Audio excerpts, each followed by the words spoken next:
Weight loss करता fat loss करताय, मग त्याच्यात साखर खावी का गुळ खावा?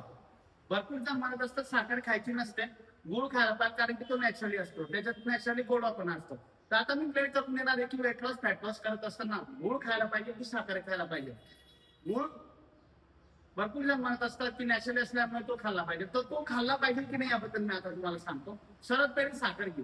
साखरमध्ये शुक्र असतं, म्हणजे कॅलरी हाय असते, बरोबर. यामुळे आणि न्यूट्रियन्स याच्यात झिरो असतात, म्हणून काय फायद्याचं नसतं, आणि यामुळे ब्लड शुगर ही पटकन वाढत असते. हे झालं साखरचं. आता गुळाचं. गुळ काय असतो? गुळ हे नॅचरली, याच्यामध्ये मिनरल्स, आयर्न आणि मॅग्नेशियम असतात, बरोबर आहे. नॅचरली असल्यामुळे याच्यात आयर्न आणि मॅग्नेशियम असतात. पण एक लक्षात ठेवा मित्रांनो, याच्यामध्ये तुम्हाला ब्लड शुगर ही पण पटकन वाढत असते, म्हणजे साखर आणि गुळ हे सेम काम करत असतात.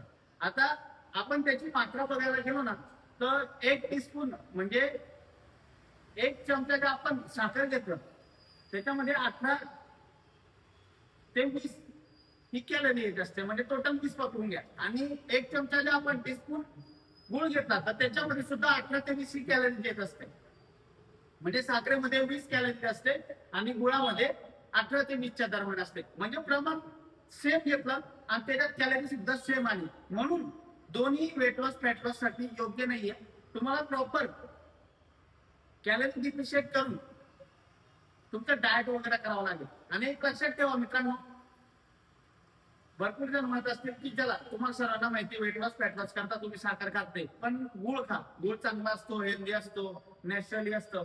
पण मित्रांनो तो सुद्धा चालत नाही वेट लॉस आणि फॅट लॉस साठी. आता मी तुम्हाला मात्राही सांगून दिल्या, त्याच्यातले कंटेंट वगैरेही सांगून दिले. तर माझं एकच सांगणं आहे, तुम्हाला जर गोडवा शरीरात पाहिजे असेल तर तुम्ही नॅचरली फ्रूट पाठवून घेऊ शकता, ज्याने तुम्हाला चांगला फायदा होणार.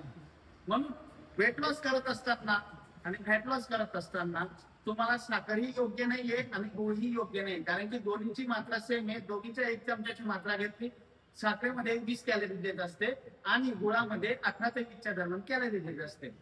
गुळामध्ये तुम्हाला नॅचरल ठीक आहे म्हणून आयर्न आणि मॅग्नेशियम भेटत असतं, पण त्यामुळे तुमचं ब्लड शुगर हे लवकर वाढत असतं. आणि साखरेमध्ये सुद्धा न्यूट्रिएंट झिरो असतं, शुगर असल्यामुळे हाय कॅलरी असतं, त्यामुळे त्याच्यामध्ये सुद्धा ब्लड शुगर ही आपली पटकन वाढत असते. तर मित्रांनो माझं एक सांगणं आहे, साखरेमध्ये बी हाय कॅलरी आहे, गुळामध्ये बी हाय कॅलरी आहे. म्हणून तुम्ही या गोष्टीचा वेट लॉस फॅट लॉस करत असताना आणि तुम्हाला गोडवा पाहिजे असेल शरीरामध्ये, तर तुम्ही फळाच्या माध्यमातून, नॅचरली फळाच्या माध्यमातून तुम्ही तो गोडापणा घ्या आणि या गोष्टी सोडून द्या. तर मित्रांनो वेट लॉस फॅट लॉस करत असताना कुठल्याही प्रकारचा गोड चालत नाही, कुठल्या प्रकारची साखर चालत नाही. कोणीही काही सांगितलं की नॅचरली असतो गुळ तर ते तरी घेऊ नका, कारण तुमच्या मेहनतीवर पाणी फिरू शकतं. तर मित्रांनो आजचा आपला असा विषय होता. विषय तुम्हाला आवडला असेल तर आपल्या चॅनलला फॉलो सबस्क्राईब करायला विसरू नका. जय श्रीराम.